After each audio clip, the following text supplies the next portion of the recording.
కేటీఆర్ కారణంగా IAS IPS అధికారులు జైలుకెళ్లారని, త్వరలో కేటీఆర్ హరీష్ కూడా జైలుకు వెళ్తారని కాంగ్రెస్ నేత మైనంపల్లి హనుమంతరావు అంటున్నారు. ఈ వార్తకు సంబంధించిన బ్రేకింగ్ న్యూస్ చూద్దాం. 10 ఏళ్లు కేటీఆర్ షాడో సీఎం లా వ్యవహరించారంటున్నారు మైనంపల్లి.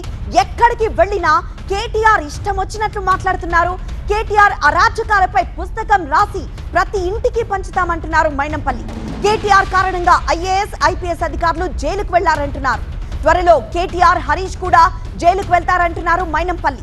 సీఎం రేవంత్ ఇంకా ఎందుకు ఉపేక్షిస్తున్నారో అర్థం కావడం లేదన్నారు. ఎక్కడ పోయినా కూడా ఇష్టారాజ్యంగా మాట్లాడుతున్నాడు. అరాచకాల మీద ఒక బుక్కు, మీ 10 సంవత్సరాల అరాచకాల మీద ఒక బుక్కు రాయనున్నా. నేను తప్పకుండా బుక్కు రాస్తాను, రిలీజ్ చేస్తాను.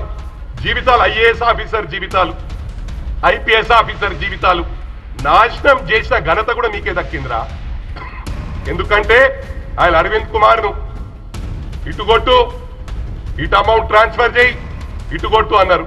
ఇవాళ వాళ్ళు చాలా ప్రాబ్లంలు ఉన్నారురా. వాళ్ళు జైలుకు పోయే పరిస్థితి ఉన్నది.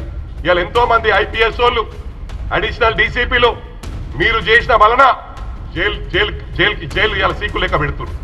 అంటే తప్పకుండా నువ్వు కూడా లెక్క పెట్టే రోజులు వస్తాయి. మా గౌరవ ముఖ్యమంత్రి గారు మరి కేటీఆర్ కు హరీష్ రావుకి ఇంత టైం ఎందుకు ఇస్తున్నారో తెలుస్తలేదు.